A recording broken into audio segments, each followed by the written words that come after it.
جو نتیجہ نکلا ہے ایک ٹیمپرری نتیجہ، عارضی نتیجہ، اس سے سب کو فائدہ ہوگا سوائے عمران خان صاحب کے۔ عمران خان صاحب اس وقت جو ہیں وہ ان کی میں نہیں سمجھتا کہ وہ اگر سیلیبریٹ کر رہے ہیں اس واقعے کو تو کیونکہ ان کو اسٹے آرڈر مل گیا ہے، تو میں نہیں سمجھتا کہ ان کے لیے آج سیلیبریشن کا، جمعے کا دن سیلیبریشن کا دن ہے،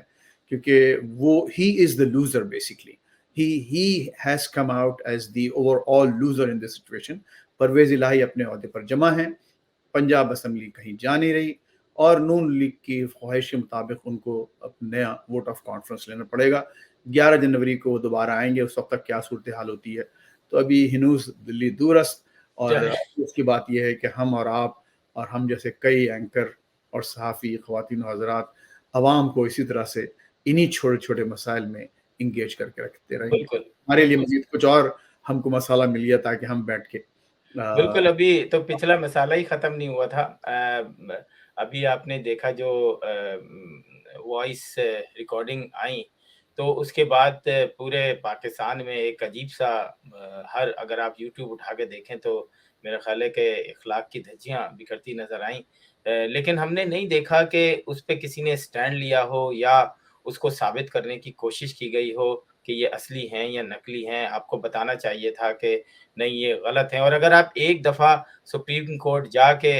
ایسی ریکارڈنگ کی رپورٹ کر دیں اور اس کے بعد جو ہے اس کا کہیں سے فرانزک کرا کے قوم کو بتائیں کہ یہ غلط ہے، تو میرا خیال ہے قوم کا اعتماد آپ پہ بحال ہو جائے گا، لیکن یہ سب نہیں ہوتا۔ تو آپ بتائیں، آپ نے جو اتنے زیادہ خبروں میں مسلسل آپ یہ چیزیں دیکھ رہے ہیں، اس سے پاکستان کی سیاست پہ اثر پڑے گا، اخلاقیات پہ اثر پڑے گا، یا ایسے ہی سب کچھ چلتا رہے گا؟ اصل میں عاصم ہوا یہ ہے کہ قوم بھی ظاہر ہے، ہم بھی غلطیوں کے پتلے ہیں، ہمارے پاس بھی پوری قوم بحیثیت قوم ایک ہمارا ایک پیٹرن ہے۔ آپ یہ دیکھیں کہ ہمارے پاس جو ہم کرپشن، کچھ خاندانوں کے کرپشن کی بات کرتے ہیں، کچھ لوگوں کے کرپشن کی بات کرتے ہیں، لیکن حقیقت یہ ہے کہ چھوٹا بڑا سب اپنے اپنے لیول پر اور اپنے اپنے مواقع کے لحاظ سے کسی نہ کسی طرح کے کرپشن میں ہم لوگ انوالوڈ ہیں۔ افسوس یہ ہے کہ جو عمران خان صاحب کے بارے میں جو بھی باتیں سامنے آ رہی ہیں، اس سے پہلے بھی آئی ہیں، وہ ایک پیٹرن کا حصہ ہے۔ ایسا لگتا ہے کہ وہ چیزیں اب معمول سا بن گیا، تو کسی ایک عام آدمی کو، اور غالباً ان کے اپنے چاہنے والے جو ووٹرز ہیں، ان کے جو فالوورز ہیں، ان کو کیسا اچھمبا نہیں ہوتا۔ ہاں ٹھیک ہے یار، خان صاحب نے کر دیا، ٹھیک ہے، ایسی کون سی بڑی بات ہوگی۔ اور یہ بھی ایک میں سمجھتا ہوں کہ ٹریجڈی ہے۔ آپ دیکھیں، ہمارا بچپن سے ہم وہ شعر سنتے آ رہے ہیں، بہت گھس پٹ گیا ہے، لیکن اصل کسی کا نہیں ہوتا کہ وائے ناکامی متائے کارواں جاتا رہا، کارواں کے دل سے احساس زیاں جاتا رہا۔ تو ہم اب یعنی اس احساس سے بھی ہم لوگ عاری ہوتے جا رہے ہیں کہ کم از کم ہم جو چیزیں بنیادی کسی معاشرے کا ایک وہ چیزیں جو معاشرے میں اہم ہوتی ہیں، ہم ان کو بھی نظر انداز کر کے ہم اپنے اپنے طور طریقوں سے آگے بڑھنا چاہتے ہیں۔ عمران خان صاحب کی جو آڈیوز آئی ہیں، ظاہر ہے کہ انہوں نے کوئی واضح اس کا ڈینائل نہیں کیا۔ کچھ باتیں البتہ دوسری طرف سے جو خاتون تھیں، جن کا میں ابھی نام لینا نہیں چاہوں گا، لیکن ظاہر ہے ہر طرف ان کا نام موجود ہے، سوشل میڈیا پہ بھی اور مین اسٹریم میڈیا پہ بھی، تو ان کے کچھ ان ویریفائڈ اکاؤنٹ سے ان باتوں کی تردید آئی ہے، لیکن ظاہر ہے کہ لوگ اس کو یقین نہیں کر رہے ہیں۔ تو اصل دیکھیے، میں آپ کو بتاؤں، مائک ٹائسن، آپ کو معلوم ہے کتنا بڑا ہیوی ویٹ باکسر، میں سمجھتا ہوں کہ شاید محمد علی کے بعد، جو ہمارے محمد علی کلے جو باکسر تھے مرحوم، ان کے بعد اگر کوئی بہت بڑا کرزمیٹک اور جس کی انٹرنیشنل گلوبل جس کی اپیل تھی، کوئی اگر باکسر آیا ہو تو مائک ٹائسن تھا۔ تو ٹائسن کا آپ کو معلوم ہے کہ وہ ایک اسکینڈل میں پھنسا، حالانکہ باکسر تھا، نہ کوئی سیاسی لیڈر تھا، نہ وہ کوئی ووٹ مانگ رہا تھا، لیکن ہوا یہ کہ جناب وہ اس کو کسی ایک باکسر، بہت بڑا نام، دولت، شہرت، عزت، سب کچھ اس کے پاس تھا، تو کسی لڑکی نے اس کو اپنے ہوٹل کے کمرے میں بلایا اور وہ وہاں جا پہنچے۔ اٹ ٹرنز آؤٹ کہ اٹ واز اے ٹریپ۔ اس لڑکی نے ان پر جو ہے وہ سیکچوئل اسالٹ کا الزام لگا دیا اور وہ اندر ہو گئے، اور اس کے بعد آپ کو معلوم ہے کہ دی ریسٹ از ہسٹری، کہ he had to give up